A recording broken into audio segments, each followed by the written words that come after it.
Bab 421, Pakar dari Zaman Kuno, Saonel. Anda mencari Tuan Saonel. Maaf, dia sedang tidur saat ini, jadi kamu harus kembali. Setelah mengetahui tujuan kedatangan Siaya, Mousa berkata dengan tenang, seolah dia tidak ingin Siaya mengganggu apa yang disebut Sir Saonel. Siaya menyipitkan matanya, mengetahui bahwa ini adalah alasan Mousa. Vados memberitahunya bahwa Saonel saat ini bebas, tetapi Namekian di depannya mengatakan bahwa Saonel sedang tidur. Kemungkinan besar itu adalah alasan untuk mencegahnya menemui Saonel. Bisakah kamu memberitahuku kapan dia akan bangun? Siaya tidak keberatan dan masih bertanya dengan tenang, tapi nadanya menjadi keras. Warna kulit Mousa berubah, tetapi dia masih tanpa ekspresi seperti seorang biksu tua yang sedang duduk bermeditasi. Setelah melihat ini, Siaya mau tidak mau meningkatkan auranya. Tiba-tiba, gelombang ki yang melonjak berubah menjadi substansi. Angin kencang meletus, menyebabkan pepohonan di sekitarnya bengkok. Ekspresi Mousa akhirnya berubah. Di bawah tekanan berat Siaya, dia merasa seperti berada di dalam lemari es, dan angin dingin bertiup di sekelilingnya. Si Namekian, Mousa, membuka mulutnya untuk berbicara, tetesan keringat mengucur dari dahinya. Tuan Saonel benar-benar tertidur. Mousa masih kebal, tidak mau memberitahu keberadaan Saonel, namun, dia melunak saat berbicara, jelas-jelas takut dengan aura Siaya yang mengesankan. Kamu masih belum mau mengatakannya. Siaya tidak bisa tidak mengagumi tekad Mousa. Meskipun dia hanya melepaskan sedikit auranya, bagi Mousa, ini sudah merupakan kekuatan yang menyelimuti surga. Dalam situasi seperti ini, dia masih bisa mempertahankan sudut pandangnya, dan keberanian ini membuat Siaya mengaguminya. Namun, jelas aku tidak bisa melakukan perjalanan ini dengan sia-sia, pikir Siaya. Karena dia tidak mau angkat bicara, aku harus memaksanya keluar. Petik 1. Kemudian, aura di tubuh Siaya terus meningkat, dan rasa tertekan menjadi semakin kuat.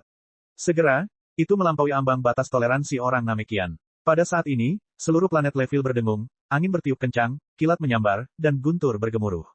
Penduduk asli primitif di planet ini sangat takut dengan fenomena seperti hari kiamat ini sehingga mereka berbaring di tanah dengan kedua telapak tangan disatukan, membungkuk kepada Tuhan. Tunggu, Mousa berteriak dengan ekspresi terkejut. Namun, Siaya tidak berniat berhenti. Auranya terus bertambah kuat, dan kemudian sudut matanya terkonsentrasi saat dia langsung berubah menjadi kondisi Super Saiyan, dengan demikian, badai yang lebih besar melanda seluruh planet. Pada saat ini, mendesah, desahan berat, yang sepertinya berasal dari zaman kuno, bisa terdengar, itu penuh dengan perubahan dan aura yang sunyi. Apakah kamu akhirnya keluar? Mendengar desahan, Siaya tahu bahwa Saonel telah merespons, dan menyatukan aura di tubuhnya. Segera, badai dahsyat itu menghilang seolah-olah tidak terjadi apa-apa. Kemudian, Siaya melihat seorang Namekian parubaya muncul di depannya. Dia adalah Saonel. Siaya menatapnya dengan serius. Dari tubuh Saonel, dia merasakan aura suram. Itu memiliki daya tarik yang unik seolah-olah dia telah hidup selama bertahun-tahun. Dia misterius, halus, dan sangat mendalam. Pakar kuno, Saonel. Dia adalah eksistensi kuno yang lebih tua dari Kais saat ini. Informasi yang diberikan Vados kepada Siaya masih bergema di telinganya. Lawan yang ditemukan Vados untuknya semuanya ahli yang hampir setara dengannya. Dengan kata lain, orang Namekian ini bisa melawan Siaya. Namekian tingkat Majin Buu. Ini belum pernah terjadi sebelumnya, kan? Siaya berpikir dalam hati. Apakah kamu Saonel? Siaya mengamati Saonel di depannya dan bertanya dengan penuh minat. Namekian parubaya menghela nafas panjang, ya, nama ini sudah bertahun-tahun tidak disebutkan oleh siapapun. Dari mana kamu mendengarnya? Saonel telah hidup mengasingkan diri di planet Levil selama bertahun-tahun yang tak terhitung jumlahnya. Belum ada legenda tentang dia di alam semesta. Nona Vadoslah yang menyuruhku datang kepadamu. Vado, oh, jadi malaikat penjagalah yang menyuruhmu datang. Setelah berpikir lama, Saonel mengingat identitas Vados dan berkata dengan santai. Kata-katanya mengandung rasa hormat yang mendalam, tetapi bukan rasa hormat, seolah-olah dia telah melihat segala sesuatu di dunia. Orang-orang tingkat tinggi dan orang-orang tingkat rendah tidak jauh berbeda di matanya. Mata hitamnya menatap Siaya, dan setelah hening beberapa saat, dia berkata, apakah transformasimu barusan adalah keadaan Super Saiyan?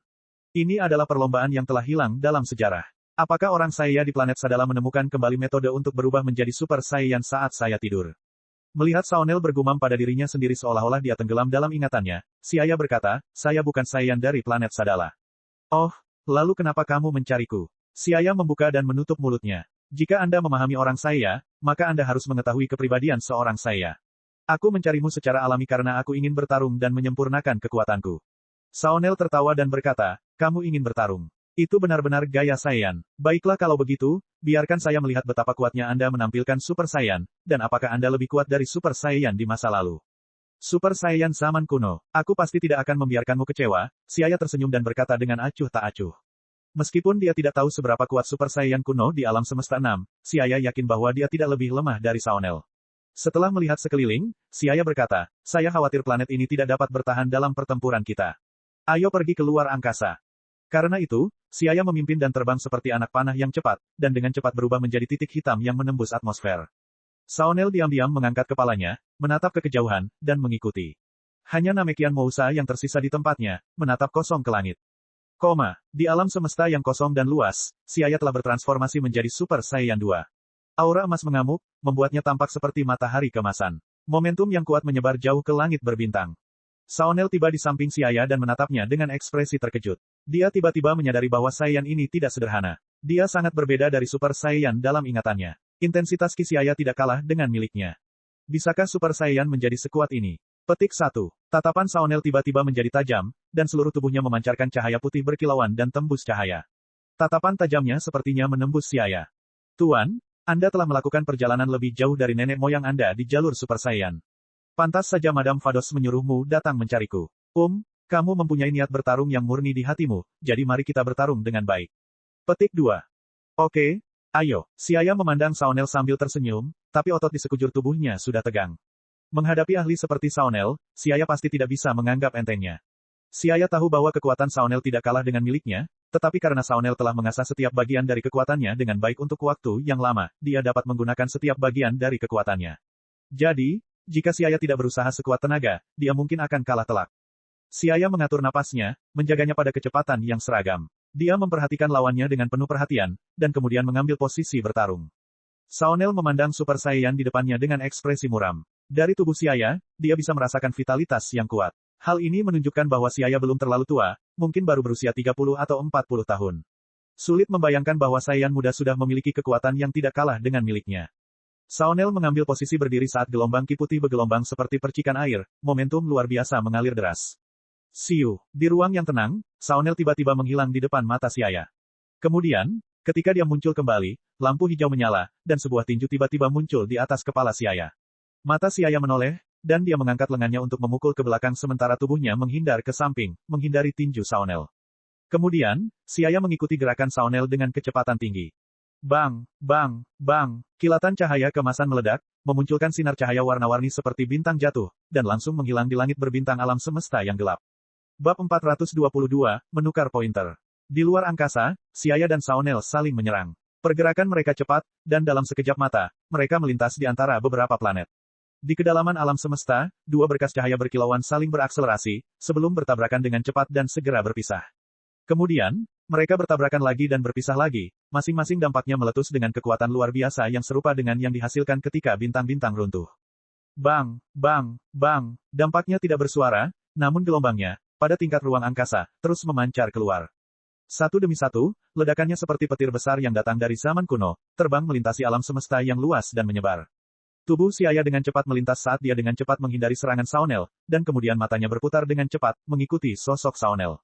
Kemudian, Siaya melihat Saonel meletakkan dua jari di antara alisnya dengan ujung jari yang bersinar seperti setitik cahaya bintang, sementara tangannya yang lain tiba-tiba terulur. Kemudian, dengan tidak percaya, tangan Saonel merobek kekosongan, lengan panjangnya melingkari Siaya.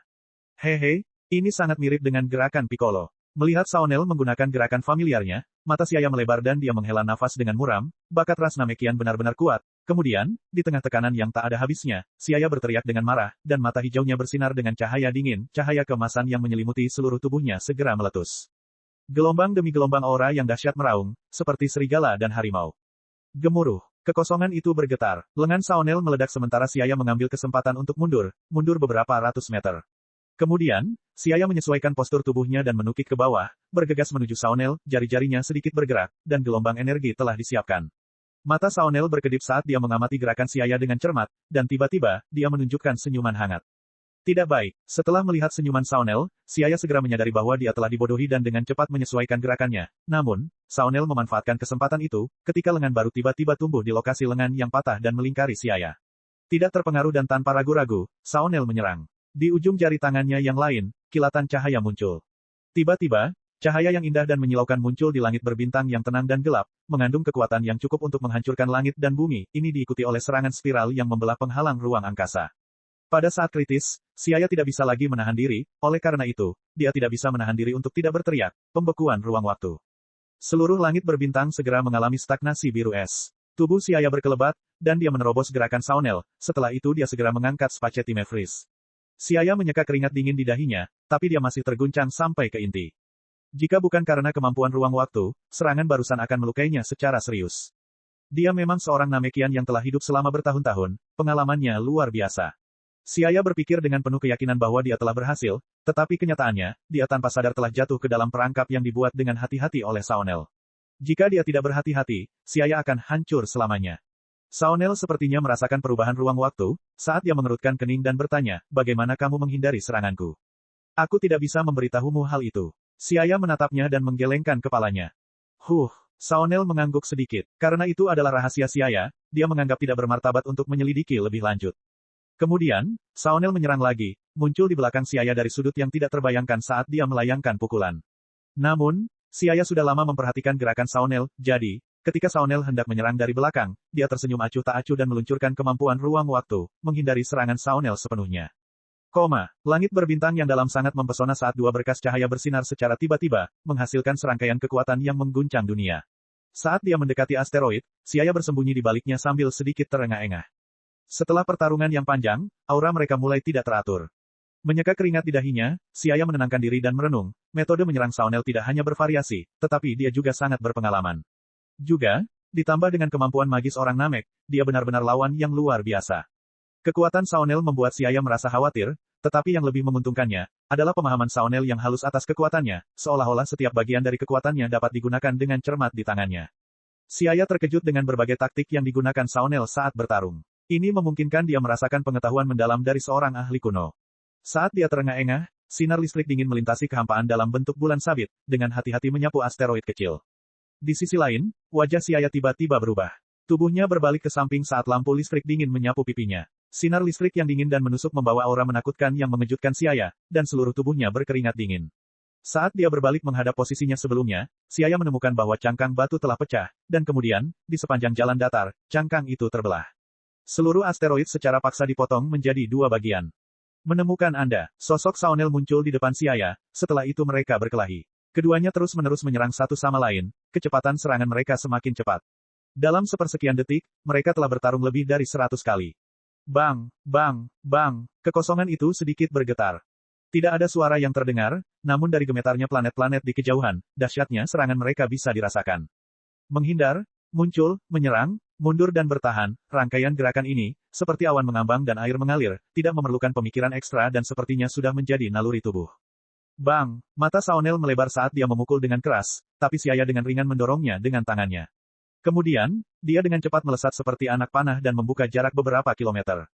Pada level mereka, jarak ruang ini dapat dilalui secara instan. Tubuh Siaya melompat mundur. Setelah menjauh dari Saonel, dia mengembunkan gelombang energi di tangannya. Gelombang energi biru langit bersinar dengan cahaya yang menyilaukan dan melesat ke arah Saonel. Mendongak dan melihat Siaya menggunakan gelombang energi, wajah Saonel membentuk senyuman. Dia dengan tenang merentangkan tangannya dan dengan santai menggambar busur di udara, kemudian, gelombang energi dibengkokkan dengan sudut kecil. Siu, gelombang energi melesat melewati telapak tangan Saonel dan menghilang ke langit gelap yang luas.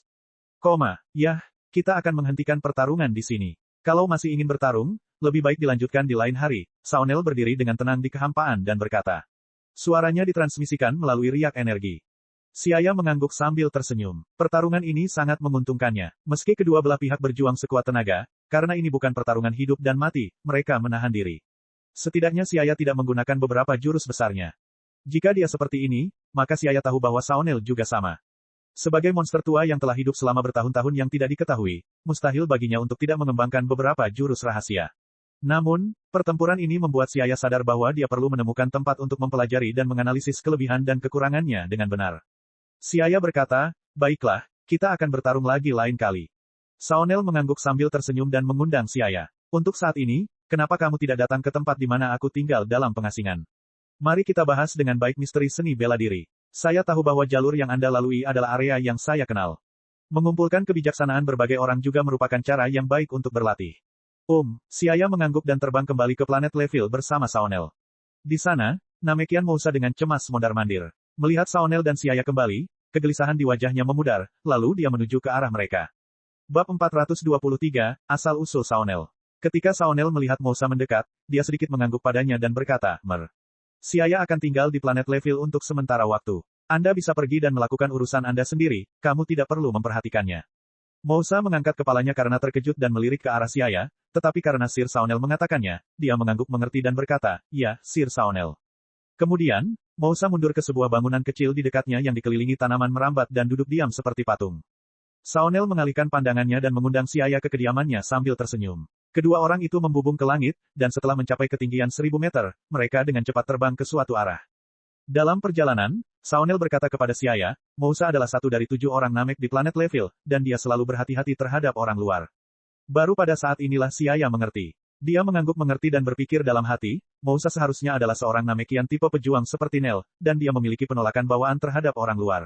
Pantas saja dia menyembunyikan auranya saat aku tiba karena dia tidak ingin berhubungan dengan orang luar. Tiba-tiba, Siaya berpikir dan bertanya, Tuan Saunel, tadi kamu bilang kalau Namekian di planet Level hanya ada 7, tapi setahu saya, Namekian bisa melahirkan keturunan dengan cara memuntahkan telur. Lalu, mengapa jumlah mereka sangat sedikit? Di planet Namek alam semesta 7, karena badai iklim yang melanda seluruh planet ratusan tahun yang lalu, hanya Penatua Agung Namek yang selamat. Namun, setelah ratusan tahun berkembang biak, ras mereka berangsur pulih sampai batas tertentu. Tetua Agung Namekian bisa melahirkan keturunan, lalu, mengapa orang Namekian di sini tidak bisa melakukannya juga? Saunel memandang Siaya dengan heran, dia tidak menyangka Saiyan ini tahu banyak. Dia menghela nafas dan berkata, memang, ada orang di antara orang Namekian yang memiliki kemampuan ini di zaman kuno, tapi, sayangnya, ketika kita meninggalkan planet Namek, belum ada orang Namekian seperti itu yang lahir di antara ras kita. Petik 2. Orang Namek dipisahkan menjadi beberapa tipe berbeda berdasarkan bakat yang berbeda, tipe penyembuh, tipe pendukung, tipe prajurit, dan tipe serbaguna. Di Universe 7, Piccolo dan Nel termasuk dalam tipe prajurit, sedangkan Dende termasuk dalam tipe penyembuh yang bisa membuat bola naga, namun, Penatua Agung planet Namek adalah tipe serbaguna yang sangat langka dengan kekuatan yang sangat misterius. Sekarang di planet Level, kecuali satu tipe penyembuh, sisanya adalah Namekian tipe prajurit. Orang Namek seperti itu hanya bisa melahirkan satu keturunan seumur hidup mereka. Saunel menghela nafas dengan emosi. Alangkah baiknya jika ada anggota tipe serba bisa di antara orang Namek, ras mereka bisa direproduksi. Mengapa kamu meninggalkan planet Namek? Apakah karena badai iklim? Siaya bertanya.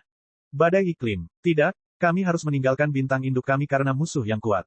Saunel tidak tahu mengapa Siaya menyebut badai iklim. Dia menggelengkan kepalanya, dan pandangan mengenang muncul di matanya, pikirannya melayang ke planet Namek beberapa tahun yang lalu. Itu adalah planet hijau zamrud seperti planet Level dengan danau berwarna biru kehijauan dan padang rumput hijau membentang sejauh mata memandang, angin sepoi-sepoi bertiup menimbulkan riak seperti ombak. Suara Saunel terdengar samar saat dia berkata, di masa lalu, ada puluhan ribu orang Namek yang tinggal di planet Namek. Saat itu, kuil kuno itu diabadikan dengan bola naga mistis. Oh, Anda mungkin tidak tahu apa itu bola naga, lagi pula, saat ini tidak ada legenda terkait di alam semesta. Itu adalah benda suci yang dianugerahkan kepada kita oleh Dewa Naga Agung, Zalama. Sebenarnya, aku tahu, pikir Siaya dalam hatinya, tapi dia mendengarkan dengan tenang tanpa menyela Saunel. Saunel terus berkata, bola naga memiliki kekuatan magis, tapi itu juga menarik perhatian banyak orang serakah. Pada akhirnya, pertempuran yang mengguncang dunia terjadi di planet Namek. Saat itu, kalian para Saiyan juga telah memberi kami bantuan, tapi sayangnya musuh terlalu kuat. Bahkan Super Saiyan dan Namek yang bekerja sama gagal mengalahkan orang-orang serakah itu. Dalam perang itu, planet Namek jatuh ke tangan musuh, dan rakyatku menderita banyak korban jiwa. Hal ini juga melibatkan Saiyan dari planet Sadala, dan mereka kehilangan warisan transformasi Super Saiyan dalam perang itu. Setelah berbicara sampai di sini, ekspresi marah muncul di wajah tenang Saunel. Pada akhirnya, apakah kamu menang melawan lawanmu? Menang, mungkin, tapi saya tidak tahu apakah itu bisa disebut kemenangan. Pada akhirnya, tanpa pilihan apapun, Penatua Agung memutuskan untuk melakukan segalanya dan berasimilasi dengan semua anggota ras di planet Namek, dan meskipun dia berhasil memukul mundur musuh, planet Namek berada di ambang kehancuran, dengan demikian, bahkan bola naga pun tidak berdaya melawan kekuatan kuat yang tersisa. Grand Elder yang menyatu memutuskan untuk melepaskan bola naga dan menggabungkan Saunel dan Shenron. Petik 2. Dan keberadaan yang dicapai setelah fusi adalah aku. Saunel mengangkat kepalanya, matanya penuh perubahan. Siaya kaget sambil merenung, pantas saja Saunel ini bisa bertahan dari zaman kuno hingga saat ini. Ternyata dia berasimilasi dengan banyak orang Namek, lalu dia menyatu dengan Shenron. Keberadaan makhluk misterius seperti Shenron adalah hasil dari sedikitnya kekuatan suci yang dianugerahkan oleh Dewa Naga Zalama. Meskipun jumlahnya hanya kecil, ia memiliki kekuatan yang tak terbayangkan, dan Saunel, setelah bergabung dengan Shenron, telah melampaui level manusia dalam arti tertentu, dia setara dengan dewa. Lalu, orang Namek di planet Level. Siaya nyaris tidak membuka mulutnya untuk bertanya kapan Saunel sudah berbicara, saya sangat marah saat itu, jadi saya mengejar ke alam semesta dan memusnahkan semua alien yang telah menginvasi planet Namek. Aku bahkan menghancurkan sarang mereka. Kalau dipikir-pikir lagi, itu adalah bencana yang melanda alam semesta. Saonel berhenti sejenak dan melanjutkan, setelah itu, saya menjelajahi alam semesta dan bertemu banyak ahli kuat selama perjalanan, tapi tanpa kecuali, mereka bukanlah tandingan saya. Mungkin, karena gangguan yang kubuat terlalu besar, aku bertemu dengan Nona Vados, sang malaikat pelindung, saat itu. Saya belajar darinya bahwa saya bukanlah satu-satunya orang Namekian yang selamat. Ada beberapa anggota ras saya yang beruntung terhindar dari bencana karena mereka keluar.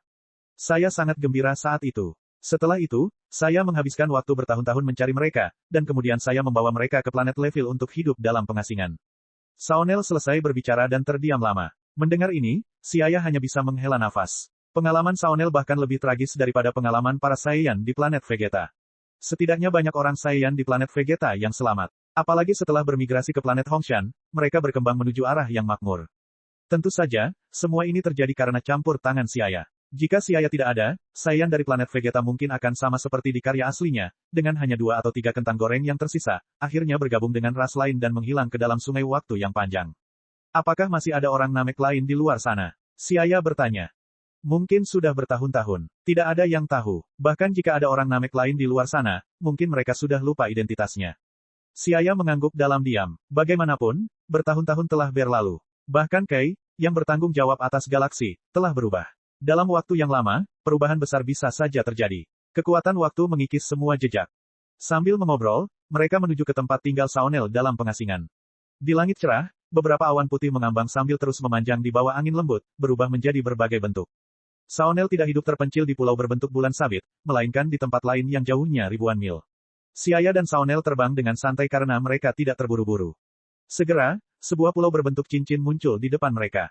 Itu adalah sebuah pulau dengan radius hanya 10 km, ukurannya tidak terlalu besar. Terdapat sebuah kolam berwarna hijau di tengah pulau, yang terlihat seperti bola mata hijau dari kejauhan. Itu memancarkan warna yang tenang, gembira dan misterius. Siaya dan Saonel menggambar busur di langit, dan sekilas, 2 kilau berkilau jatuh ke arah pinggiran pulau. Bab 424, Anak Muda Tersesat.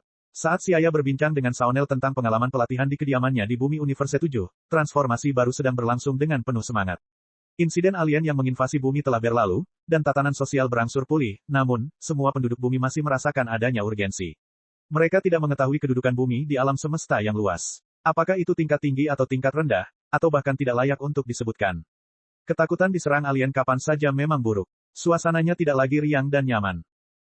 Sejak hari itu, Goku dan Tien Shinhan memulai latihan harian mereka di tempat latihan, dan Piccolo serta yang lainnya juga melakukan latihan mereka tidak terlalu jauh. Bang, bang, bang, saat bayangan buram melintas di permukaan tanah, Goku, yang berada di halaman, menurunkan tubuhnya dan berlari mendekat. Saat Tien Shinhan melihat itu, dia mencibir dan membuka tangannya. Dia tidak berniat mengelak. Otot-ototnya yang diikat menjadi kencang, dan kekuatan yang kuat muncul, membuat Goku mundur. Setelah lebih dari selusin backflip berturut-turut, Goku mendapatkan kembali pijakannya. Dia kemudian menghela napas dan berkata, Tien Shinhan, kamu benar-benar sangat kuat, tapi lebih menyenangkan seperti itu. Kamu juga tidak buruk. Mereka berdua saling menatap. Goku suka menantang ahli yang kuat. Ini adalah sifat seorang Saiyan, dan saat ini, Tien Shinhan telah membangkitkan semangat juangnya. Tien Shinhan sangat berhati-hati, menekan kekuatannya hingga setingkat dengan Goku. Dengan menggunakan ini, dia mempertajam keterampilannya dan memaksimalkan penggunaan setiap bagian kekuatan di tubuhnya. Karena kekuatannya meningkat secara tiba-tiba setelah Penatua Agung planet Namek membuka potensinya. Sampai batas tertentu, hal ini telah membaik sebelumnya. Tien Shinhan selalu mengingat kata-kata Siaya. Fondasi itu penting karena semakin kuat fondasinya, maka semakin besar pula prestasinya di masa depan. Tien Shinhan sepenuhnya mempercayai hal ini. Tien Shinhan telah menemukan jalur seni bela diri, tetapi baginya, pengajaran dari para ahli yang kuat sama dengan meninjau pengalaman dan menyerap esensi dari pengalaman tersebut. Ini akan memungkinkan dia mengambil jalan memutar lebih sedikit. Di kejauhan, Piccolo sedang melayang di udara, menyaksikan Goku dan Tien Shinhan, keduanya penuh energi, bertarung dengan kacau. Dia tersenyum dingin lalu menutup matanya untuk melanjutkan meditasinya. Aura misterius yang memancar darinya mengubah udara di sekitarnya, membuatnya menjadi buram. Lebih jauh lagi, Krilin dan Yamcha berada di ruang pelatihan gravitasi. Gravitasi beroperasi pada 15 kali gravitasi normal. Mereka membuat kemajuan, namun dengan kesulitan besar. Pelatihannya sulit. Potensi penduduk bumi tidak sebaik Saiyan dan Namek, dan kecepatan pelatihannya jauh lebih rendah dibandingkan Goku dan Piccolo. Ini adalah fakta, dan baik Krilin maupun Yamcha mengetahuinya dengan cukup baik. Namun, karena Tien Shinhan bisa menjadi begitu kuat, mereka juga bisa. Dengan keyakinan ini, meskipun mereka berdua merasa latihannya sulit, mereka tidak mengendur sedikit pun, secara bertahap menyempurnakan esensi tubuh mereka. Pengaruh ruang pelatihan sangat signifikan. Saat mereka secara bertahap beradaptasi dengan gravitasi 15 kali lipat, kekuatan pertempuran mereka meningkat pesat. Gunung palsu dikelilingi oleh pegunungan, hutan lebat, dan bambu tinggi di semua sisinya. Itu adalah surga. Dedaunan pohon hijau bertumpuk lapis demi lapis, dan saat angin bertiup, suara gemerisik lembut terdengar. Di bawah naungan pohon, sinar matahari menembus dedaunan dan membentuk beberapa titik terang di tanah. Bulma dan Husky sedang berbaring di kursi berlengan, dengan berbagai macam buah-buahan dan minuman di atas meja teh di sampingnya. Dengan mengenakan kacamata hitam, minum minuman, dan menyaksikan pertempuran sengit yang terjadi di kejauhan, hari itu terasa cukup santai. Salah satunya adalah putri orang terkaya di dunia, dan yang lainnya adalah pencuri ulung nomor 1 di dunia. Mereka berdua memiliki kekayaan yang melimpah, dan mereka menjalani kehidupan orang-orang yang sangat kaya. Bu, aku juga ingin belajar seni bela diri. Suara seorang anak kecil terdengar, saat Gohan yang berambut ungu muda datang terhuyung-huyung. Ayahmu sedang berlatih sekarang. Apakah kamu ingin Bibi mengajakmu berlatih? Kata Husky sambil mengusap kepala Gohan. Dia telah tinggal di rumah kami selama bertahun-tahun. Seseorang tanpa disadari dapat dipengaruhi oleh apa yang telah mereka lihat dan dengar. Jadi, dia juga bisa dianggap sebagai seniman bela diri.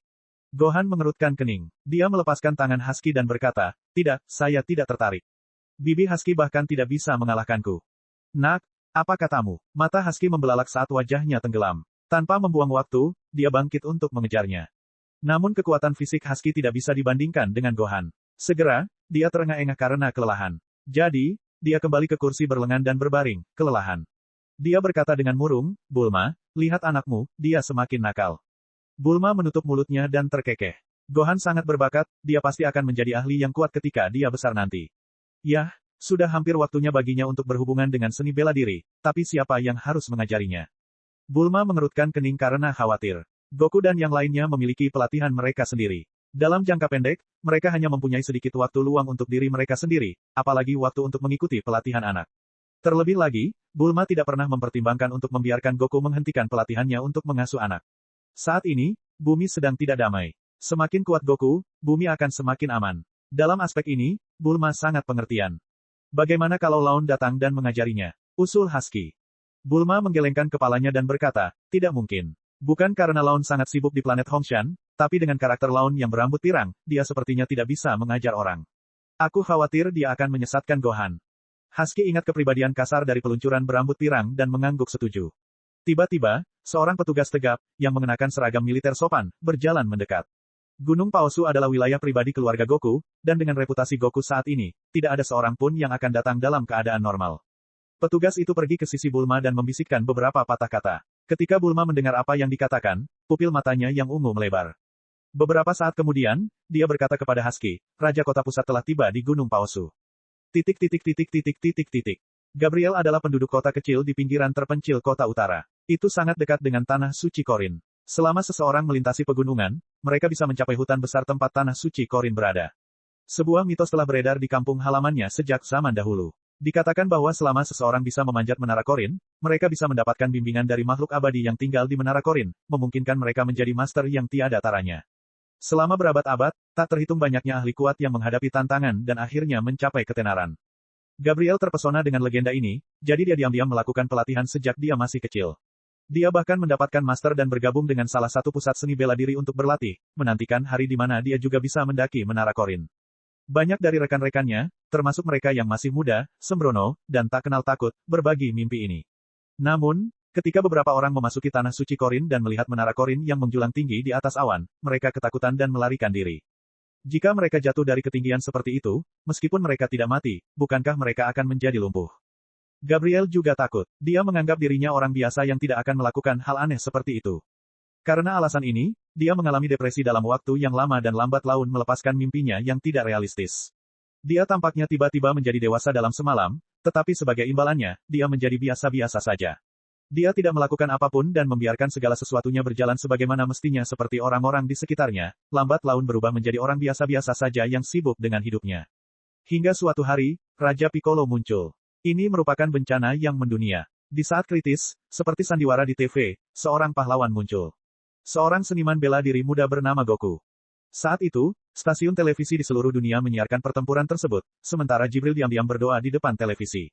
Setelah itu, alien menginvasi bumi, dan Goku dan teman-temannya kembali melangkah maju dengan berani. Seniman bela diri yang kuat dan heroik, setelah dengan berani melawan alien, menyelamatkan bumi sekali lagi.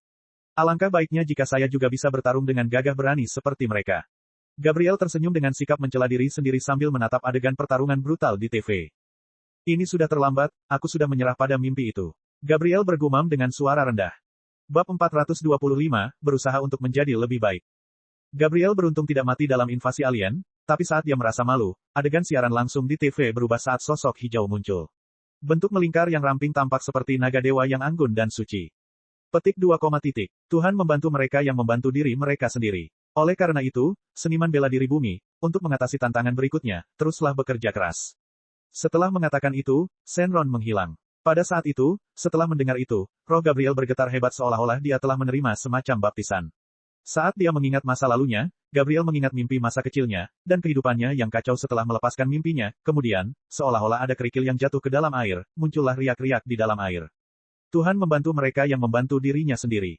Jika saya bahkan tidak tahu cara menolong diri saya sendiri, bagaimana saya bisa mengharapkan Tuhan membantu saya? Gabriel bergumam pada dirinya sendiri seperti dia kesurupan, kulitnya sedikit memerah. Tiba-tiba ia menangis, seolah melampiaskan depresi beberapa tahun ini atau perasaan tidak puas atas kemundurannya. Setelah sekian lama, Gabriel mengangkat kepalanya, dan mata hitamnya bersinar terang, mentalitasnya berubah. Saya akan menantang Corin Tower lagi. Jika saya tidak punya nyali untuk mencoba, bagaimana saya bisa berubah? Gabriel berkata pada dirinya sendiri, dia sepertinya telah mendapatkan kembali mimpinya dari tahun-tahun itu. Kemudian, Gabriel terdiam sekali lagi dan mengobrak-abrik koper dan kotak seolah-olah dia sudah gila. Dia mengeluarkan pena dan kertas, duduk di depan meja dan dengan serius menulis sebuah rencana. Dia sudah dewasa dan memiliki pemikiran yang matang seperti orang dewasa. Gabriel tahu bahwa tubuhnya telah menjadi lemah, dan perlu beberapa saat untuk pulih. Setelah hari itu, Gabriel tetap berolahraga. Dia berlatih tinju bayangan, melakukan kuda-kuda, dan berlari keliling kota setiap hari. Dengan kegigihannya, dia perlahan-lahan mendapatkan kembali dasar keterampilan bela diri aslinya. Dalam beberapa bulan, saya akan pergi ke Menara Corin dan mencobanya. Gabriel berpikir sambil menyeka keringat. Meskipun dia tahu kemungkinan keberhasilannya sangat rendah, dia tidak akan bisa mengukur fondasinya tanpa berusaha. Dalam menghadapi kesulitan, hal tersulit adalah mengambil langkah pertama. Setelah langkah pertama, selama mereka terus mengambil langkah demi langkah, mereka akan mampu bergerak dalam jarak jauh tanpa hambatan. Ah, Gabriel, kamu berlatih lagi. Seorang penduduk desa Parubaya di kota itu kembali dengan membawa hasil panen ketika dia melihat Gabriel berlatih di sekitar kota dan berteriak. Aku masih akan mencoba. Bagus, teruslah bekerja keras. Wajah penduduk desa yang kecoklatan itu menunjukkan senyuman, lalu dia melambaikan tangannya dan pergi. Gabriel tersenyum dan kembali ke rumah. Dia membuka tutup botol air, mengambil minuman, dan menyalakan TV. Ada bilah kemajuan hitam di layar. Setelah mengganti beberapa saluran, dia menemukan bahwa semua program telah hilang, dan setiap layar memiliki bilah kemajuan yang serupa. Apakah ini siaran global lagi? Hati Gabriel bergetar. Siaran langsung serentak di layar TV ini telah terjadi 2 kali, satu terjadi ketika Raja Piccolo muncul, dan yang lainnya terjadi ketika alien menginvasi bumi. Semuanya merupakan peristiwa besar yang berkaitan dengan kehidupan dan kematian penduduk bumi, sehingga semua orang gemetar ketakutan saat melihat siaran langsungnya di TV. Semoga ini bukan sesuatu yang buruk. Tak lama kemudian, bila kemajuan di layar selesai dimuat, lalu yang muncul di layar adalah pemandangan alam perbukitan hijau dan air jernih, gemericik aliran sungai yang mengalir menuruni gunung, dan tumbuhan hijau. Rasanya seperti negeri dongeng di bumi. Melihat pemandangan seperti itu, Gabriel dan orang lain di dunia merasa lega, setidaknya ini bukan bencana. Segera Raja Pusat Kota muncul dan memberikan penjelasan terprogram kepada pemirsa. Saat ini, orang-orang mengetahui bahwa lokasi yang ditampilkan di layar mereka adalah tempat di mana pahlawan bumi, Goku, tinggal dalam pengasingan, dan beberapa pahlawan lainnya juga berlatih di sini. Gunung palsu, ini benar-benar tanah suci untuk seni bela diri. Gabriel menghela nafas dengan emosi. Mengenai peristiwa penting idolanya, masa lalu Goku, Gabriel mampu melafalkannya dari hati, dan bersama istri Goku, Bulma, perpaduan keduanya bisa dikatakan menjadi sebuah kisah legendaris. Nona Bulma, putri dari keluarga terkaya di dunia, menyukai petualangan sejak dia masih kecil. Dia tidak sengaja bertemu dengan Tuan Goku yang baru pertama kali memasuki masyarakat. Kemudian, setelah petualangan yang mendebarkan, Goku muda menjadi dewa seni bela diri, murid Master Roshi, dan bersama dengan beberapa rekan murid lainnya, dia tumbuh dalam pelatihan. Di usianya yang masih belia, ia berturut-turut menjadi runner-up turnamen seni bela diri dunia dan bertahan hingga menjadi juara. Dia kemudian menikah dengan Nona Bulma yang muda dan cantik, dan sekarang, dia memiliki seorang putra. Pengalaman seperti itu diadaptasi menjadi serial TV yang luar biasa. Ah, ngomong-ngomong, kakak perempuan Nona Bulma adalah novelis terkenal, Nona Tights, penulis 2 novel terlaris, Martial Immortals Biography, dan Chronicles of the Galaxy. Saat ini, tampaknya apa yang digambarkan Miss Tights dalam novelnya jelas merupakan situasi dunia seni bela diri bumi dan alam semesta. Apakah Nona Tides pernah meninggalkan bumi? Kalau tidak, mengapa deskripsinya begitu nyata dan menggetarkan? Saat pikiran Gabriel melayang, Goku, Tien Shinhan, Krillin, dan lainnya muncul di layar TV. Gabriel tiba-tiba menyadari bahwa sesuatu yang besar mungkin terjadi hari ini. Benar saja, pikirannya menjadi nyata. Dia mendengar pembawa acara TV berkata, semua orang tahu bahwa Miss Tides telah menulis beberapa novel yang sangat terkenal, seperti dua novel ini di tangan saya. Presenter TV mengeluarkan dua novel tebal dan mengiklankannya. Setelah bencana besar yang sebelumnya terjadi di kota timur, kami secara khusus bertanya kepada Miss Tides, dan darinya, kami mendapat kabar meresahkan bahwa sebagian besar hal yang digambarkan dalam novel Miss Tides semuanya benar. Mereka diadaptasi berdasarkan fakta, artinya memang ada alien yang kuat dan menakutkan di alam semesta seperti yang ada di buku. Meskipun dia sudah siap secara mental, Gabriel tidak bisa menahan nafas dingin ketika dia mendengar informasi ini, rasa dingin menjalar dari telapak kakinya hingga kepalanya. Ternyata adegan-adegan yang digambarkan dalam novel itu semuanya benar adanya. Artinya, Frieza benar-benar ada, Saiyan juga ada, dan berbagai ras di alam semesta juga ada. Bahkan jika karakter dan rasnya dibuat-buat, prajurit tingkat rendah, prajurit tingkat menengah, dan kekuatan pertempuran, klasifikasi dasar kekuatan dan kekuatan ini semuanya masih nyata. Gabriel sedikit linglung, dan dia tidak sendirian, faktanya, orang-orang yang mendengar berita ini ketakutan. Ini bahkan lebih mengerikan daripada saat mereka mengetahui bahwa alien telah menginvasi bumi. Karena pada saat itu mereka setidaknya belum memahami rendahnya status bumi di alam semesta, dan mereka masih belum memikirkan perbedaan yang sangat besar. Ini seperti seseorang yang percaya bahwa hidupnya tidak buruk, dan tiba-tiba, suatu hari seseorang memberitahunya bahwa dia tinggal di daerah kumuh dan semua orang di luar hidup lebih baik darinya.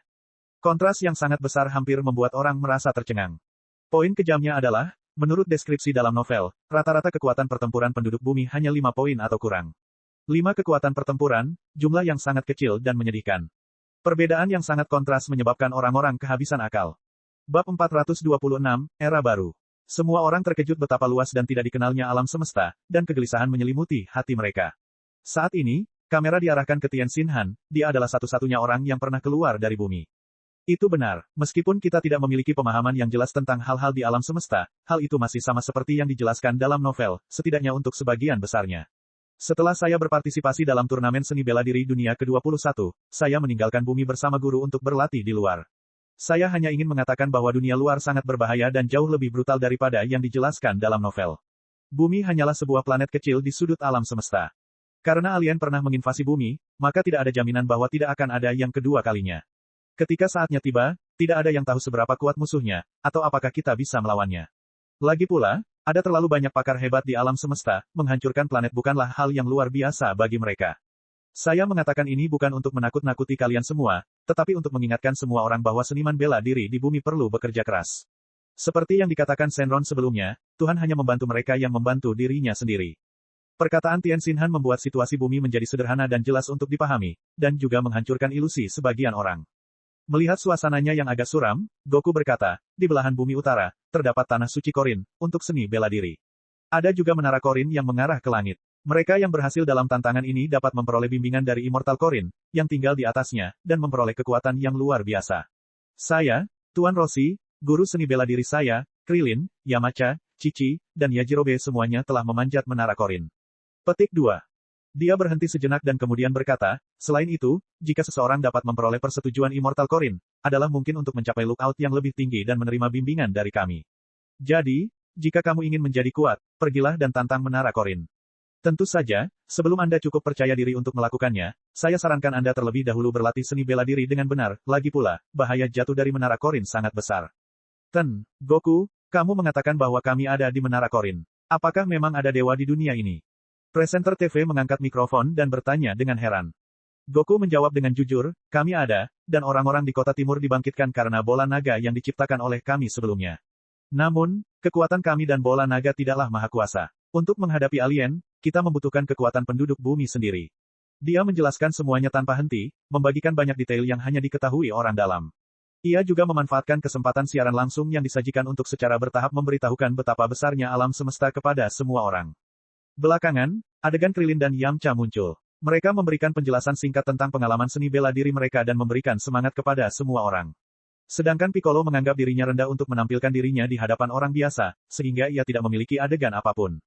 Keseluruhan siaran hanya berlangsung selama 12 menit, namun guncangan yang ditimbulkannya tidak kalah dengan gempa bumi dahsyat. Ini menarik perhatian banyak orang bodoh dan awam yang tak terhitung jumlahnya. Hal ini juga menghancurkan harapan banyak orang. Namun secara keseluruhan, manfaat dari siaran langsung ini lebih besar daripada kerugiannya. Siaran langsung ini membangkitkan semangat masyarakat untuk mempelajari seni bela diri, sehingga menyebabkan banyak orang segar untuk terjun ke dunia seni bela diri. Setelah siaran langsung berakhir, berbagai berita muncul di TV. Di mana menara Korin yang misterius? Jika manusia tidak berusaha untuk menjadi lebih kuat, lalu siapa yang bisa menyelamatkan mereka? DVD turnamen seni bela diri sebelumnya telah diterbitkan.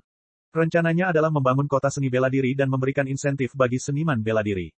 Langkah-langkah ini telah direncanakan sebelumnya. Sebelum berita pengumuman resmi tentang alien mencapai seluruh dunia, pemerintah koalisi telah merumuskan jalur pembangunan di masa depan. Mempopulerkan seni bela diri tidak bisa dihindari. Gunung palsu, rumah Goku. Bulma datang ke ruang makan sambil membawa piring, memandang semua orang di sana, yang sedang makan dengan lahap dan tersenyum. Penampilanmu barusan sangat bagus. Meminta adikku untuk mempersiapkan pidatomu tidak sia-sia. Raja dan personel pemerintahan koalisi telah pergi, dan Gunung Palsu telah mendapatkan kembali suasana damai. Sebelum wawancara TV, wajar jika seorang spesialis memoles draft pidatonya terlebih dahulu, dan orang yang melakukan ini adalah saudara perempuan Bulma, Tights. Namun, karena Tights sedang mengerjakan proyek terbarunya, dia menyiapkan naskahnya dengan tergesa-gesa. Jadi kualitasnya kurang memuaskan. Namun, siaran langsungnya sukses. Jadi memang ada dewa di dunia ini.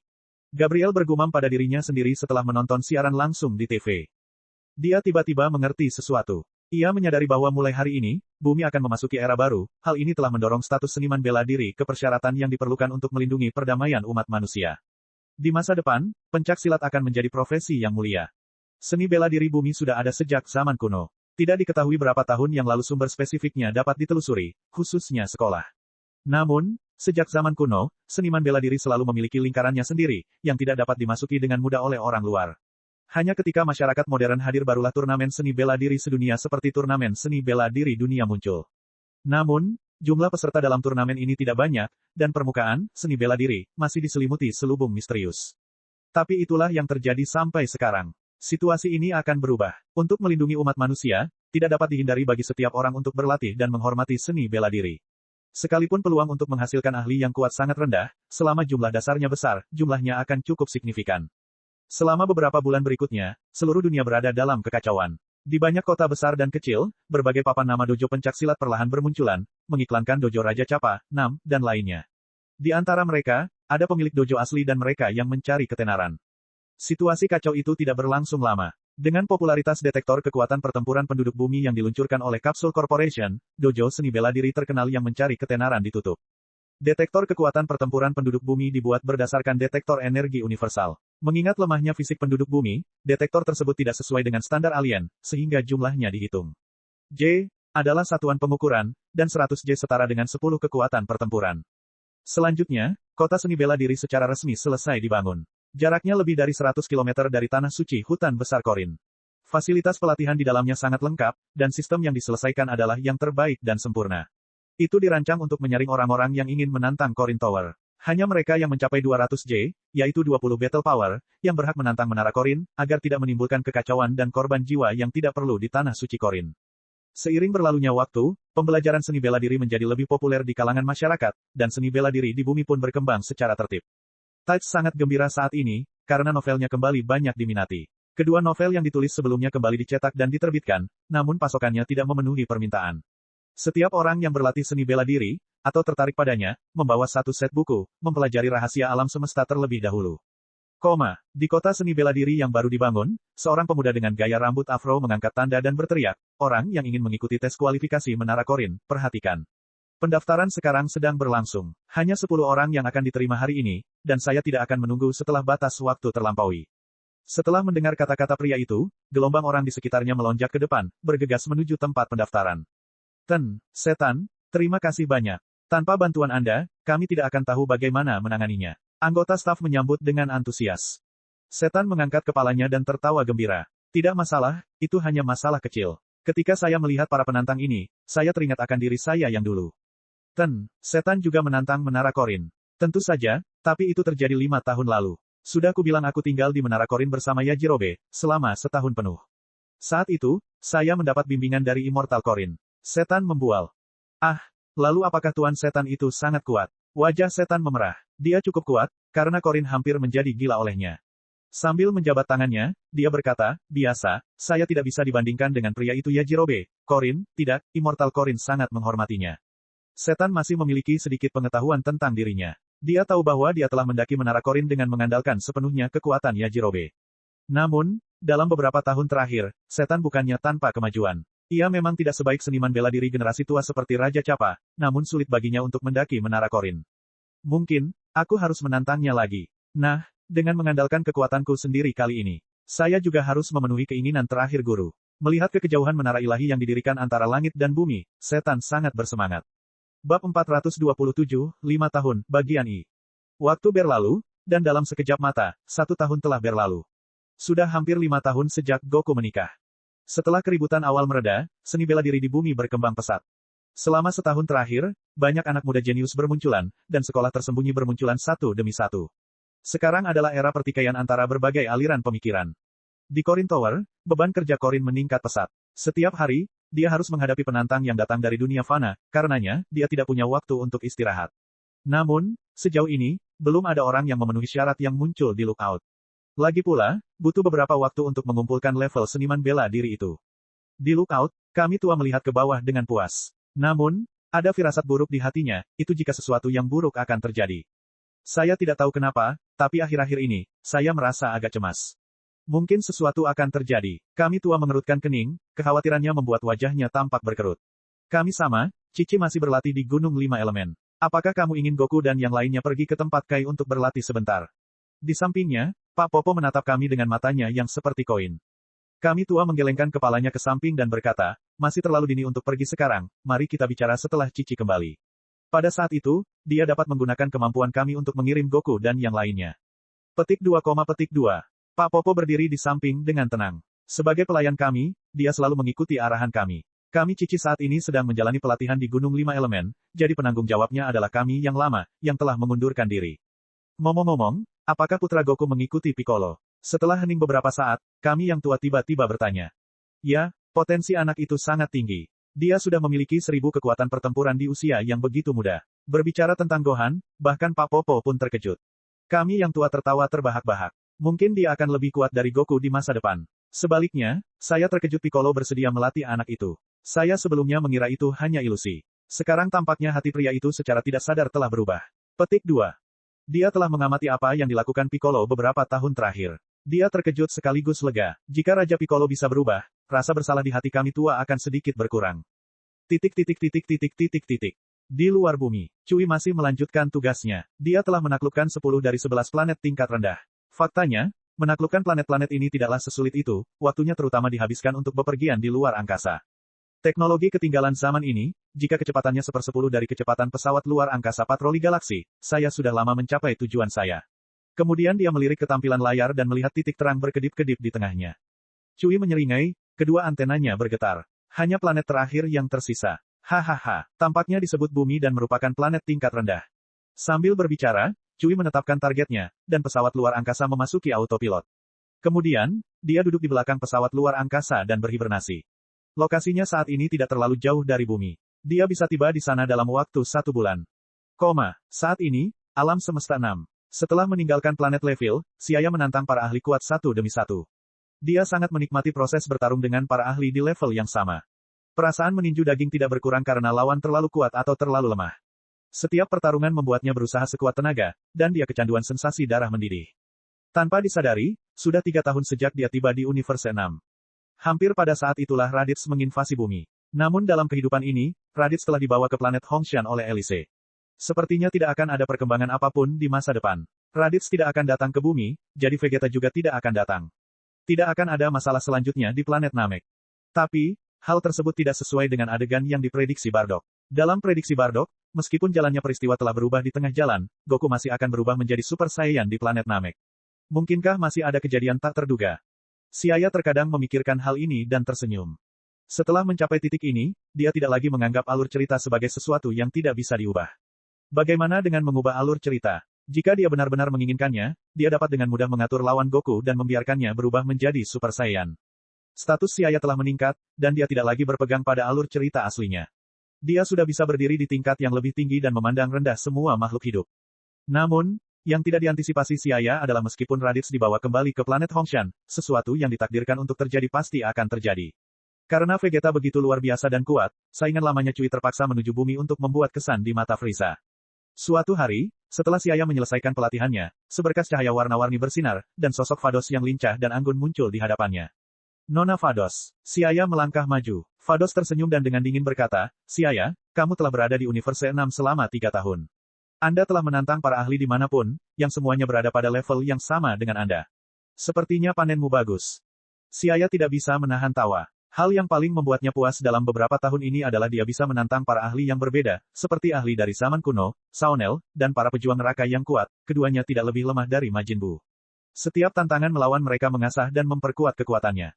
Dia tahu bahwa dia semakin kuat, dan penghalang Super Saiyan 3 menjadi sangat tipis.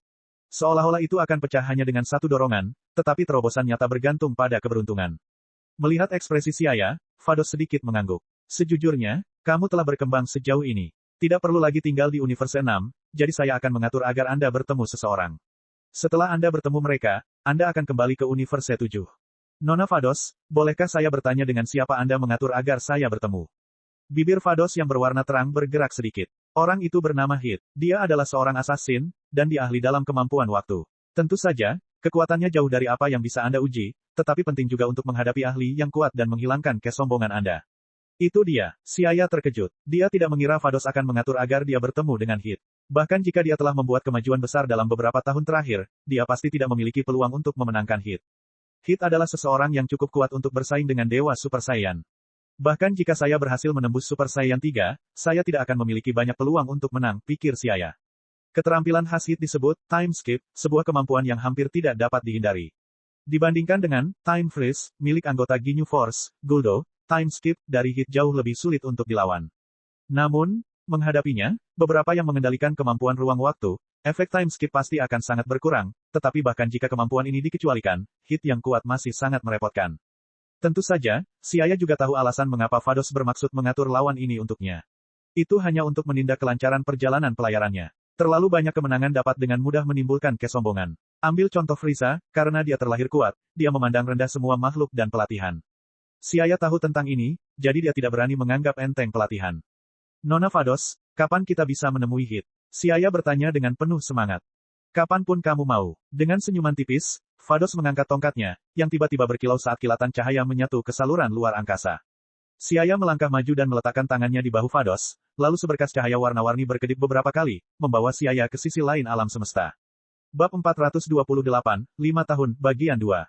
Hit pembunuh legendaris adalah pembunuh yang pendiam, memberikan perasaan misterius kepada orang-orang. Selama setiap misi pembunuhan, dia tidak akan pernah meninggalkan jejak apapun. Semua target akan dibunuh secara diam-diam.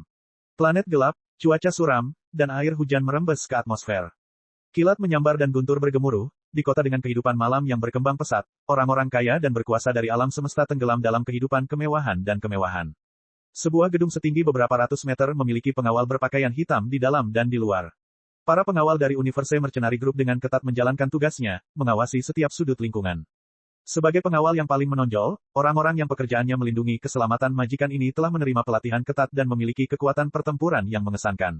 Mereka berasal dari berbagai bintang di alam semesta dan memiliki setidaknya 10.000 atau lebih kekuatan pertempuran. Dengan perlindungan mereka, orang kaya dan berkuasa bisa bersantai sepuasnya dan bersenang-senang. Tidak mengkhawatirkan musuh dan rencana lawan. Tiba-tiba, tetesan air hujan yang jatuh dari langit seakan berhenti. Seluruh dunia tenggelam dalam latar belakang yang gelap. Pada saat itu, waktu seakan berhenti. Bayangan terang ilusi melintas. Kemudian tetesan air hujan terus turun dan mendarat di tanah, mengeluarkan tetesan air. Para pengawal berpatroli bolak-balik, memeriksa setiap sudut yang mungkin terlewat. Tapi mereka tidak tahu kalau ada seseorang yang masuk tepat di depan mata mereka. Setelah beberapa saat, waktu berhenti lagi, dan seorang pria dengan tangan di saku perlahan menghilang ke dalam gang gelap di tengah hujan. Titik. Di gedung tinggi yang jaraknya ribuan mil, Hit mengeluarkan foto dari sakunya dan merobeknya menjadi beberapa bagian sebelum menyebarkannya ke angin. Pria arogan bodoh lainnya, Hit berkata dengan acuh tak acuh, wajah tampannya memiliki ekspresi serius, mata merah darah seperti permata berkedip-kedip dengan cahaya dingin. Tiba-tiba, wajah Hit sedikit berubah, dan jantungnya berdebar karena gugup. Dia mengangkat kepalanya, matanya menatap langit yang gelap. Apakah seseorang datang? Pikiran ini tiba-tiba terlintas di benak. Benar saja, saat mata Hit menyapu ke arah langit, cahaya warna-warni yang berkilauan menembus awan dan turun. Setelah cahaya menyilaukan muncul di atap, dua sosok yang lebih kuat muncul di atap. Itu adalah seorang pria dan seorang wanita. Wanita itu tinggi, mengenakan jubah dewa hijau, rambut indah abu-abu keperakan menonjol tinggi dan kuncir kuda tergantung di belakang punggungnya berkibar tertiup angin. Ada juga cincin cahaya biru melayang di lehernya. Pria itu tampan, tinggi dan langsing, dan mata hitamnya, khususnya, bersinar dengan cahaya yang berkilauan. Nona Vados. Hit sedikit terkejut, dia buru-buru melangkah maju dan berkata. Para ahli seperti Hit yang telah mencapai puncak alam semesta sudah memenuhi syarat untuk bertemu dengan Dewa Penghancur dan Malaikat Alam Semesta 6, jadi dia segera mengenali identitas Vados. Faktanya, jika ada seseorang yang kekuatannya melebihi Hit di Universe 6, itu hanya God of Destruction Champa. Vados tersenyum tipis dan mengangguk sebelum dia dengan acuh tak acuh menunjuk ke arah Siaya dan berkata, Pukul, apa pendapatmu tentang orang ini? Mendengar kata-katanya, Hit memfokuskan pandangannya ke arah Siaya yang berdiri di samping Vados. Jika dia bisa berkumpul dengan Angel Vados, saya khawatir dia bukan orang biasa.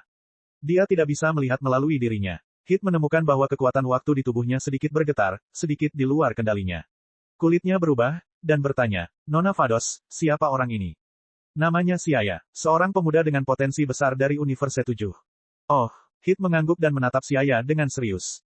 Saat Hit mengamatinya, Siaya juga mengamati Hit. Seluruh tubuh Hit berwarna ungu, dia memiliki mata merah darah, dan dia mengenakan mantel panjang seperti baju besi lembut menutupi tubuh bagian atasnya, dan bagian bawah dari mantel panjang itu tergantung di pinggangnya seperti jubah. Dia benar-benar ahli yang luar biasa. Itulah kesan pertama Hit. Berdasarkan pemahamannya, Hit seharusnya mampu menahan serangan Dewa Super Saiyan dalam kondisi kekuatan penuh. Meskipun Hit dikalahkan oleh Goku di turnamen kekuasaan antara Universe 6 dan Universe 7 di masa depan, itu karena Hit tidak menggunakan jurus pembunuhnya. Dalam konfrontasi yang serius, kekuatan Hit seharusnya tidak kalah dengan Goku di masa depan. Pukul, kuharap kamu bisa melawannya dan menggunakan kekuatanmu untuk memberinya kemunduran terbesar. Saat ini, Vados berkata dengan suara dingin. Setelah menatap kosong sejenak, Hit tidak mengerti maksud Vados, tapi dia masih mengangguk sebagai jawaban. Ya, tolong beritahu saya. Siaya tersenyum cerah. Aku tidak akan menunjukkan belas kasihan. Meski merupakan seorang assassin, Hit sangat lugas dan jujur dalam bertarung, serta memiliki kebanggaan sebagai seorang ahli bela diri. Pada akhirnya, hasil pertarungan antara kedua belah pihak terlihat jelas. Siaya tidak hanya dikalahkan, tetapi dia juga dikalahkan sepenuhnya. Saat Siaya bertukar petunjuk dengan Hit, Universe 7, Earth. Goku dan yang lainnya berkumpul di lookout karena Cici telah menyelesaikan uji coba Anin. Setelah kembali dari Gunung 5 Elemen, peringkat dewanya meningkat pesat dibandingkan sebelumnya. Jadi, kami tua memanggil prajurit bumi kecuali Piccolo dan Yajirobe. Alasan hari ini aku memanggilmu terutama karena Cici telah kembali setelah menyelesaikan ujian dewa, jadi aku berencana mengajak kalian semua berlatih di tempat Kai Sama. Suara serak kami yang lama bergema di lookout. Kai, siapa itu? Mendengar nama asing ini untuk pertama kalinya, Krilin bertanya dengan bingung. Kami yang tua meliriknya dan berkata, dengan ekspresi hormat di wajahnya, Kai Sama adalah dewa perkasa yang bertanggung jawab atas seluruh wilayah utara. Dia memiliki kekuatan abadi. Singkatnya, Kai Sama adalah dewa tertinggi di seluruh wilayah utara. Apakah Kai itu sangat kuat? Goku bertanya dengan tidak sabar. Kami tua terbatuk, Kai Sama memiliki status bangsawan, dan saya belum memiliki kesempatan untuk bertemu dengannya, tapi saya telah mendengar dari Raja Neraka Dunia Bawah bahwa Kai Sama adalah master seni bela diri yang sangat luar biasa. Tidak ada seorang pun yang telah mendapatkan petunjuk Kai Sama dan belum menjadi ahli yang kuat yang kekuatannya dapat mengguncang dunia. Petik 2. Sangat kuat, ayo cepat. Desak Goku. Kakak senior Goku, jika kita ingin bertemu Kai Sama, kita harus mendapat persetujuan terlebih dahulu dari Raja Neraka Dunia Bawah. Karena satu-satunya jalan menuju planet Kai tempat Kai Sama tinggal adalah di dunia bawah, kata Cici sambil tersenyum. Hei, bagaimana kita pergi ke dunia bawah? Krilin bertanya dengan khawatir. Jangan suruh aku pergi ke dunia bawah, kita harus mati dulu. Tampaknya melihat kekhawatiran semua orang, Cici tertawa, ada banyak cara untuk pergi ke dunia bawah. Elemen 5 Gunung Anin adalah jalur antara dunia fana dan dunia bawah. Selain itu, kemampuan peramal baba bumi juga dapat membawa manusia ke dunia bawah, dan sisanya adalah kekuatan suci. Aku bisa membawa semua orang ke dunia bawah. Petik 2. Jadi seperti itu. Semua orang mengangguk, lalu Goku, Krilin, Yamcha, Tien Shinhan dan Chiaotzu membentuk lingkaran dan di bawah kekuatan suci Cici, mereka menghilang dari lookout dan muncul kembali, tapi mereka sudah berada di dunia bawah. Langit dan daratan di dunia bawah benar-benar berbeda dengan dunia fana. Di sini di mana-mana penuh warna emas. Langit masih biru, namun tertutup awan keemasan. Melihat ke atas, mereka hanya bisa melihat hamparan luas awan emas ajaib. Jadi ini dunia bawah. Ini benar-benar berbeda dari apa yang kita bayangkan, seperti tiba di surga. Pemandangan dunia bawah benar-benar tak terduga, dengan awan mengambang melayang di sepanjang pinggir jalan, dan deretan awan ajaib di langit. Seluruh dunia bawah berwarna kuning muda, memberikan perasaan hangat, tanpa kesuraman dan kegelapan dalam imajinasi mereka. Tak jauh dari situ, terlihat barisan Masaki berwarna putih yang tersusun rapi. Itu adalah jiwa manusia setelah kematian dan mereka sedang menunggu penghakiman dari Raja Neraka. Ayo pergi menemui Raja Neraka, dan setelah mendapat persetujuannya, kita bisa menginjakan kaki di jalan ular. Ini juga pertama kalinya Cici ke dunia bawah, wajahnya yang lembut juga menunjukkan keterkejutan. Dia kemudian mendesak semua orang untuk pergi ke tempat persidangan dunia bawah. Bab 429, Cui menyerang. Kantor Raja Yema terletak di pusat dunia bawah. Itu adalah istana yang menjulang tinggi dikelilingi oleh awan keemasan, satu-satunya atapnya yang terlihat samar-samar. Juga, ubin kaca berwarna merah muda diletakkan di atas istana, memantulkan cahaya terang dan berkilau. Di pintu masuk utama istana, dua makhluk berpakaian aneh yang memiliki tanduk seperti sapi dan banyak pemandu ogre sedang menjaga ketertiban. Mereka membuat barisan jiwa-jiwa melayang memasuki istana Raja Neraka dengan tertib. Cici, sebagai kami baru di bumi, belum pernah melihat Raja Neraka sebelumnya, jadi ketika dia melihat Raja Yema untuk pertama kalinya, dia dikejutkan oleh ukurannya yang sangat besar. Setelah mereka menjelaskan tujuan mereka, Raja Yema tertawa terbahak-bahak, suaranya yang menggelegar mengguncang seluruh area kantor menjadi berantakan. Goku dan yang lainnya mau tidak mau menggunakan tangan mereka untuk menutup telinga. Jadi, kamu ingin bertemu Kai-sama. Namun, melewati jalan ular tidak akan mudah. Kami muda, apakah kamu sudah bertekad? Baik, Raja Yema, izinkan kami memasuki jalan ular, kata Cici pelan. Dia tidak sombong atau rendah hati. Raja Yema memberinya tatapan kagum, mengangguk dan berkata, kamu memiliki lebih banyak nyali daripada pendahulumu. Baiklah, aku izinkan kamu lewat. Kai-sama adalah dewa paling agung di seluruh wilayah utara kita, jadi jangan bersikap tidak hormat padanya. Setelah mengatakan ini, Raja Yema memerintahkan pemandu ogre di sebelahnya. Ikuti dia, dan dia akan membawamu ke pintu masuk jalan ular.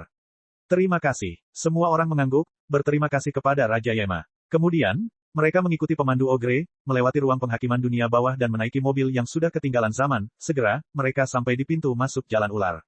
Pintu masuknya adalah kepala ular besar dengan rahang menganga, bertumpu pada awan ajaib emas yang batasnya tidak terlihat. Tubuh ularnya yang tak berujung tergeletak di atas awan ajaib keemasan.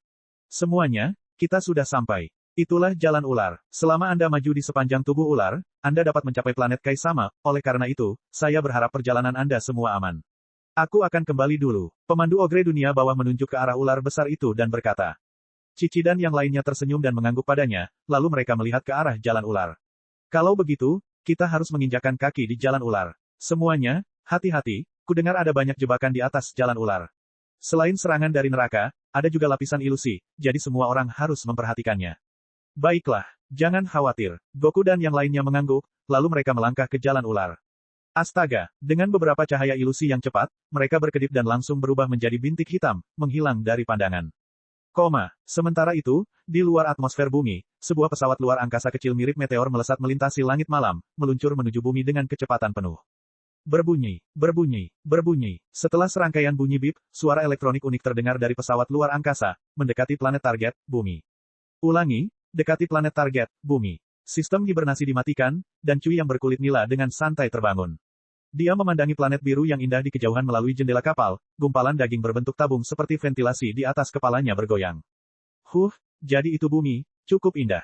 Cui mencibir sambil mengemudikan pesawat luar angkasa menuju atmosfer bumi. Saat pesawat luar angkasa memasuki atmosfer, gesekan dengan udara menyebabkan permukaan pesawat luar angkasa bersinar merah, tampak seperti bola api yang menghanguskan sambil menyeret ekor panjang di belakangnya. Di suatu tempat di pinggiran sebuah peternakan, sebuah bola cahaya besar melintas di langit, dan dengan keras, bola itu jatuh di padang rumput yang jauhnya lebih dari 10 km. Tidak jarang meteor muncul di bumi, namun meteor yang berhasil mendarat di bumi cukup langka karena sebagian besarnya terbakar di atmosfer. Suara benturan keras tersebut langsung menarik perhatian para pemilik peternakan di sekitarnya, dan mereka pun buru-buru melaju menuju lokasi jatuhnya pesawat. Beberapa kilometer jauhnya di padang rumput, rerumputan hijau subur bergoyang tertiup angin, seperti ombak yang menimbulkan riak. Pesawat luar angkasa itu menghantam padang rumput dan menghancurkan kawah besar dengan diameter lebar lebih dari 20 meter dan kedalaman sekitar 6 atau 7 meter. Percikan pasir dan debu menimbulkan bayangan coklat keabu-abuan di atas segalanya dalam area 100 meter. Di tengahnya, pesawat ruang angkasa kecil terkubur di tengah, muncul goresan hitam pada lambung kapal yang berwarna putih akibat benturan tersebut. Ini adalah area di mana pesawat luar angkasa kuno tidak lagi efektif. Pesawat ruang angkasa Cui berbeda dari pesawat ruang angkasa Vegeta dan pesawat ruang angkasa lainnya yang berbentuk bola, tetapi metode pendaratannya sama, sederhana dan kasar. Berderak, pesawat luar angkasa itu bergetar beberapa kali dan sedikit melayang, kemudian, palka perlahan terbuka, dan alien yang mengenakan battle armor keluar. Cui terbatuk, keluar dari pesawat luar angkasa lalu melompat keluar dari kawah. Pada saat ini, Detektor energi kacamata berlensa tunggal di telinganya berbunyi bip, dan kemudian lebih dari selusin angka muncul di depan matanya. Melihat angka-angka yang ditampilkan pada kaca berlensa, Cui menggelengkan kepalanya dengan jijik.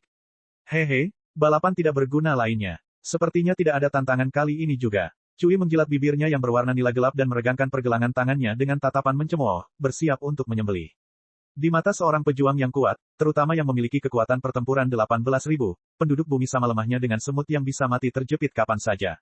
Kamu, siapa kamu? Lebih dari selusin petani berkumpul, bersenjatakan senapan. Ketika mereka melihat battle armor di tubuh alien, jantung mereka berdebar kencang, dan perasaan menyesakan mengalir ke dalam hati mereka. Berbunyi, berbunyi. Detektor berkedip beberapa kali dan menunjukkan tanda yang menunjukkan kekuatan para petani.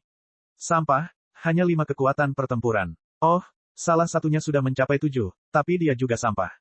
Terlihat menghina, Cui dengan santai mengangkat tangannya dan menuding seorang petani yang agak kuat di kejauhan. Siu, sinar cahaya dingin bersinar, dan laser merah keluar dari ujung jarinya, menembus dada petani itu. Petani itu jatuh ke tanah, darah merah mengalir ke tanah. Ah, bajingan, seseorang meraung dengan keengganan. Serangan itu terjadi begitu cepat sehingga mereka tidak bisa bereaksi. Semuanya, hati-hati, dia pasti alien yang menyembunyikan niat jahat. Tidak bagus, alien telah menginvasi bumi lagi.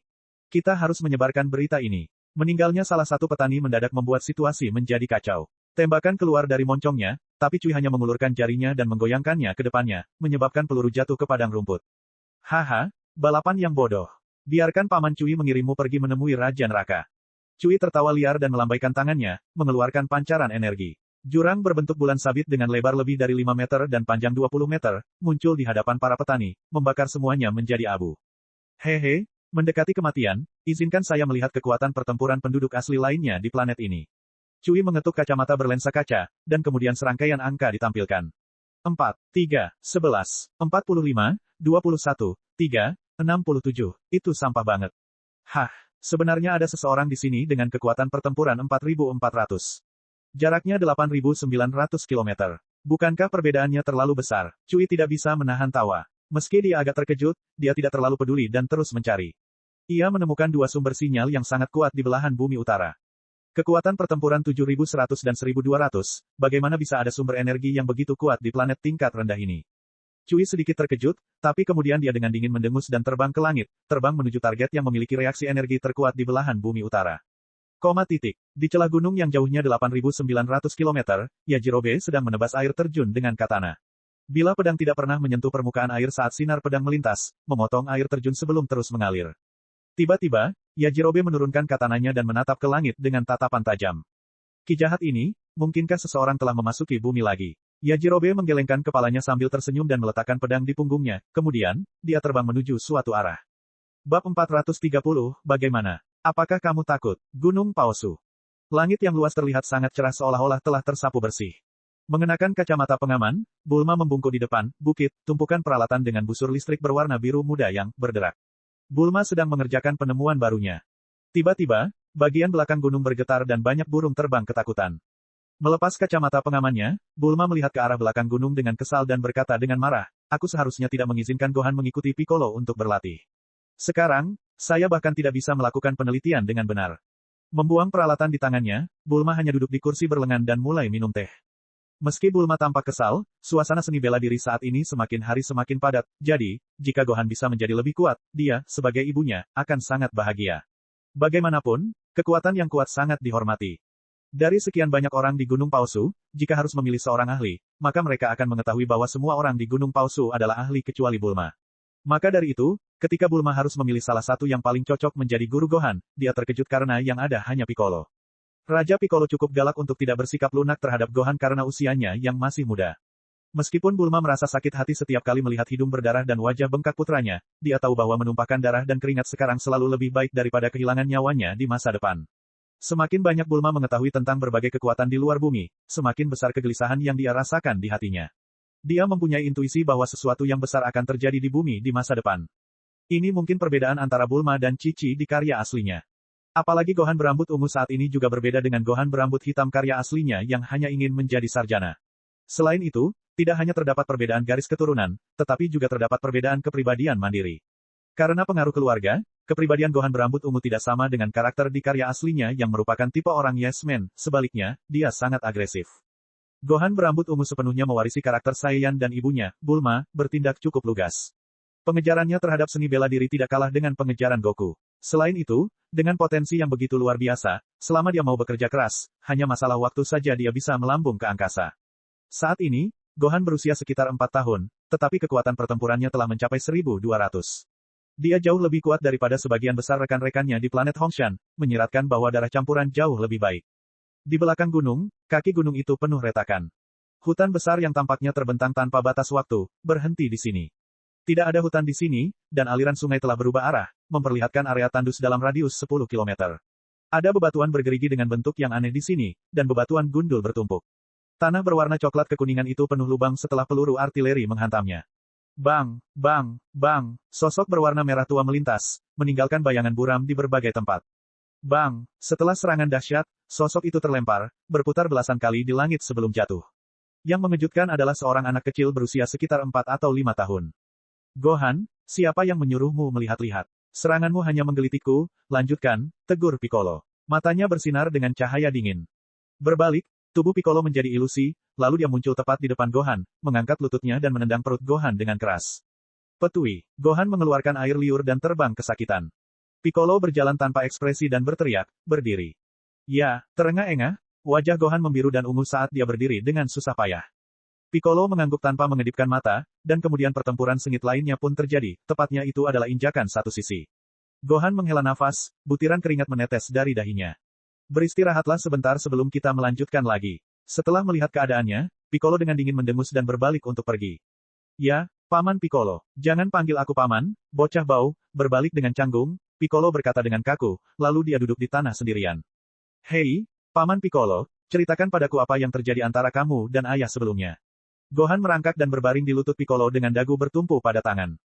Tidak ada yang ingin kukatakan. Hihi, hah. Saat itu, Piccolo merasakan aura kuat mendekat. Wajahnya segera berubah, dan sepasang mata yang dalam menatap ke langit yang luas.